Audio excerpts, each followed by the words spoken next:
สบายดีทุกคนสำหรับคลิปนี้ตุยจะพาทุกคนมาเบิ่ง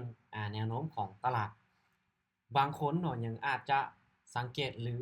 เบิ่งแนวโน้มของตลาดบ่เป็นว่าในช่วงเวลาที่เฮาเข้าเทรดหรือในช่วงเวลาที่เฮาวิเคราะห์อยู่กราฟ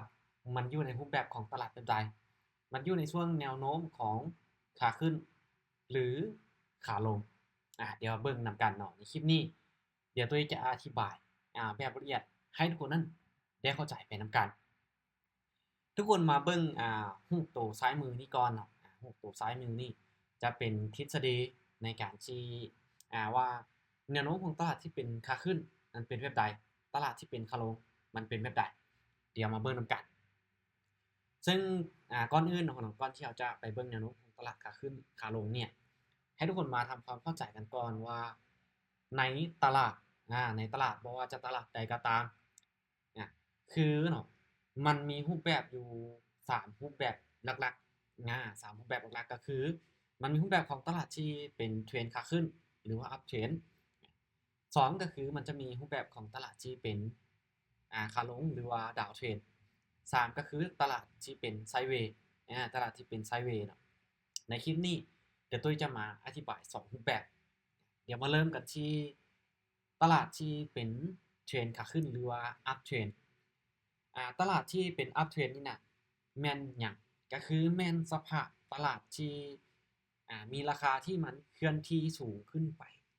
เรื่อยๆนะซึ่งตลาดที่มันเคลื่อนที่สูงขึ้นไปหรือปรับฐานขึ้นไปนี่น่ะเขาจะสังเกตได้จากจุดใดก็คือเขาจะสังเกตจากที่มันสร้างเห็นบ่ high high สร้าง high high หรือว่าสร้างจุดสูงสุดใหม่ที่สูงกว่าจุดสูงสุดก่อนหน้านี้ให้ทุกคนสังเกตเบิ่งเนาะตัวที่ค่อยเขียนว่าH 2ตัวเนี่ย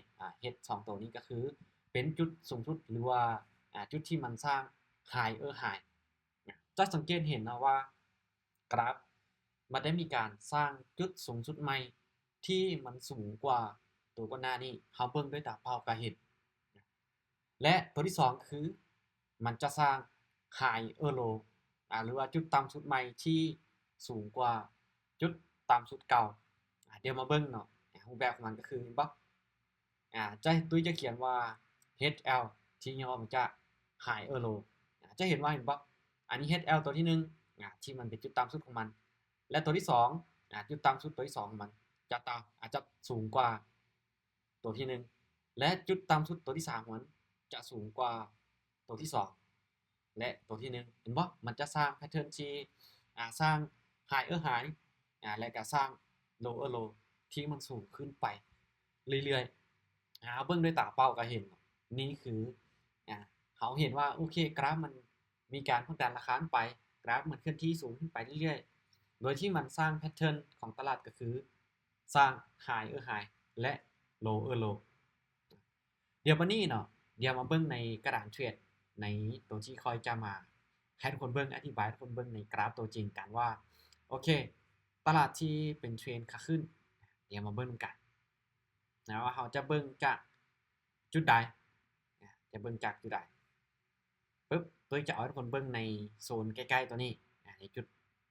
ใกล้ๆในบริเวณนี้ปึ๊บเห็นบ่ก็คือในจุดนี้ในจุดนี้ก็ถือว่ากราฟมันได้เป็นเทรนขาขึ้นเป็นเทรนขาขึ้นอยู่แล้วเนาะบ่เขาตีแบบนี้ปุ๊บแล้วเขาจะเห็นว่า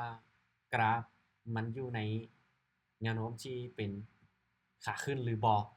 เดี๋ยวมาเบิ่งนะพ่อเนาะซึ่งแพทเทิร์นของตลาดนี่เห็นบ่กราฟปุ๊บสร้างไฮสร้างโลปุ๊บขึ้นมาสร้างไฮแล้วก็กลับลงมาสร้างโลอีกทีนึงแล้วก็กลับขึ้นไปปุ๊บเห็นบ่ฉะนั้นเนาะในขณะนี้ที่ว่ากราฟมันก็ตรงกับเงื่อนไขก็คือในจุดนี้เป็นไฮเดิมของมันและตัวนี้ก็เป็นไฮใหม่ที่มันสูงกว่าตัวก่อนหน้านี้และตัวนี้ก็เป็นอีกไฮใหม่ที่มันสูงกว่าตัวที่2แล้วก็ตัวที่1นี่เห็นบ่ฉะนั้นเงื่อนไขที่1ก็คือมันสร้างไฮไฮ สร้างหายหรือสร้างจุดสูงสุดใหม่ที่สูงกว่าจุดสูงสุดก่อนหน้านี้แล้วนี่คือจุดสังเกตที่1แล้วมาเบิ่งจุดสังเกตตัวที่2นี่คือจุดต่ำสุดของมันหรือว่า high low และนี่คือตัวที่2ตัวที่2เห็นบ่ปึ๊บและในจุดนี้คือเป็นจุดที่3เห็นบ่กราฟมันก็ถือว่าสร้าง high low ที่มันสูงกว่าหรือสร้างจุดต่ำสุดใหม่ที่สูงกว่าจุดต่ำสุดก่อนหน้านี้ไปเรื่อยๆนั้นแสดงว่าในขณะนี้มันอยู่ในกราฟที่เป็นเทรนขาขึ้นเบิ่งด้วยตาเปล่ากับหูเลยเพราะว่าโอเคในช่วงเนี้ยกราฟมันอยู่ในช่วงที่เป็นเทรนขาขึ้นโดยสังเกตจากอย่างสังเกตจากที่ราคาของมันเนี่ยปรับตัวสูงขึ้นไปเรื่อยๆนี่คือในตลาดที่เป็นเทรนขาขึ้นและมาบัดนี้เดี๋ยวมาเบิ่งในช่วงที่ตลาดที่มันเป็นเทรนขาลงเนาะเดี๋ยวจะตัดกันก่อนในส่วนที่ตลาดที่มันเป็นเทรนขาลงหรือว่าดาวเทรนดาวเทรนแม่นสภาพตลาดที่ราคาของมันลงมาอย่างต่อเนื่องราคาของมันลงมาอย่างต่อเนื่องโดยการสร้างแพทเทิร์นของรูปแบบที่เป็นเทรนขาลงก็คือทุกคนสังเกตบางรูปภาพตัวที่ซ้ายตัวซ้ายมือคือเก่ามันจะสร้างlower high lower high นี่ก็คือจุดต่ำสุดใหม่ที่มันต่ำกว่าจุดสูงสุดใหม่เนาะที่ต่ำกว่าจุดสูงสุดก่อนหน้านี้หรือจุดสูงสุดเก่าเดี๋ยวจะมาว่าคือนึงมันจะสร้าง lower high lower high นี่ก็คือจุดสูงสุดใหม่ที่ต่ำกว่าจุดสูงสุดเก่าให้ทุกคนมาเบิ่งบอลตัวที่ค่อยเขียนว่า LH LH นี่ย่อมาจาก lower high lower high นี่คือจุดต่ำสุดใหม่เห็นบ่จุดสูงสุดใหม่เนาะ lower LH นี่ก็คือ lower high จุดต่ำสุดใหม่ที่มันต่ำลงไปเรื่อยๆเห็นบ่ตัวที่2นี่ต่ำกว่าตัวที่1และตัวที่3นี่ต่ำกว่าตัวที่2เห็นบ่มันสร้าง lower high ที่ต่ำลงไปเรื่อยๆและบัดนี้ตัวที่2ก็คือมันจะสร้าง lower low ที่ต่ำลงไปเรื่อยๆ lower low ก็คือจุดต่ำสุดใหม่ที่ต่ำกว่าจุดต่ำสุดเก่าก็คือมาสังเกตเบิ่งรูปนี้เนาะรูปนี้ก็คือเขียนว่า L 2ตัวL 2ตัวหรือว่า double L ก็คือย่อมาจาก lower low lower low นี่เขาเนาะจะเป็นจุดต่ำสุดใหม่เห็นบ่ตัวที่2นี่มันสร้างจุดต่ำสุดใหม่ที่สูงที่ต่ำลงไปเรื่อยๆต่ำลงไปกว่าตัวที่1และตัวที่3ต่ำกว่าตัวที่2นั่นแสดงว่ากราฟในขณะนี้เราเห็นแล้วว่าแพทเทิร์นของมันสร้าง low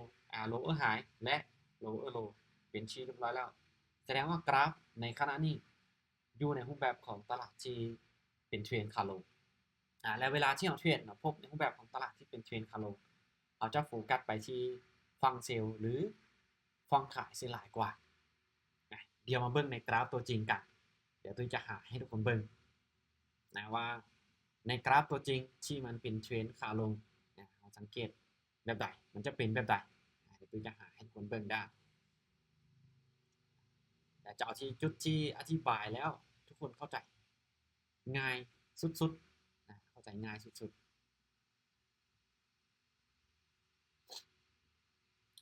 ไปเดี๋ยวตุ้ยจะเอาในจุดนี้เลยปึ๊บ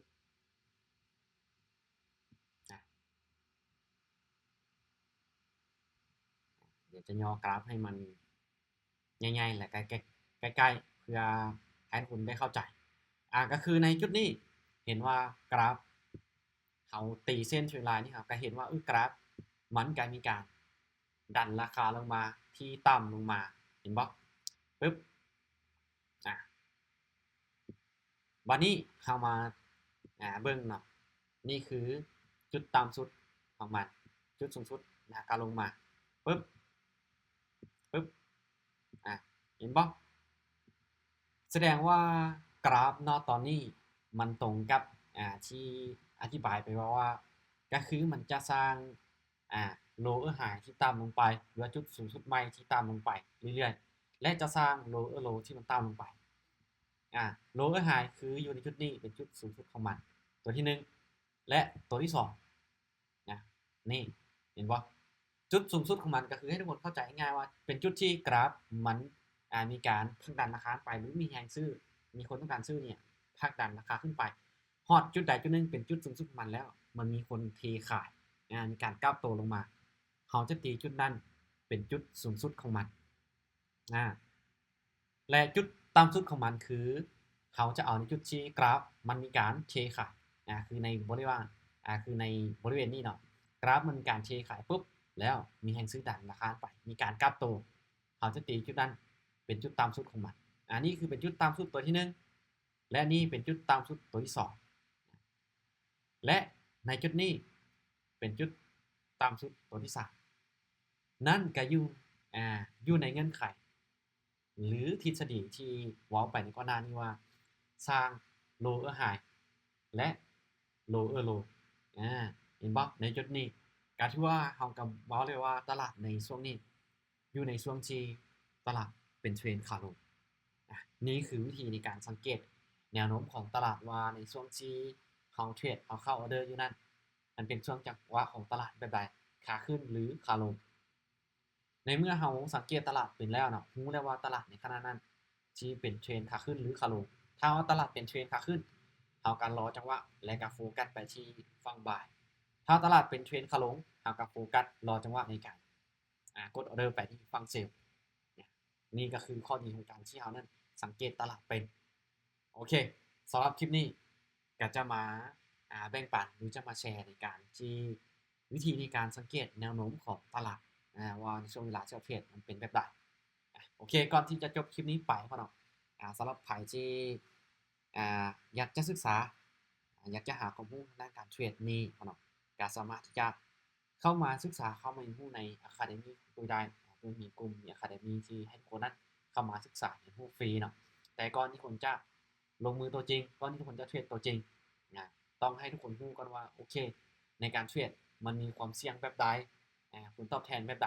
เรายอมรับความเสี่ยงได้บ่ถ้าว่าเรายอมรับความเสี่ยงได้เราจึงเข้ามาเก็งกำไรเราจึงเอาเงินของเราเนี่ยเข้ามาลงทุนโอเคสำหรับคลิปนี้บายบายพ่อเนาะเดี๋ยวพบกันใหม่ในคลิปต่อไปหรือในโอกาสหน้าทุกคนได้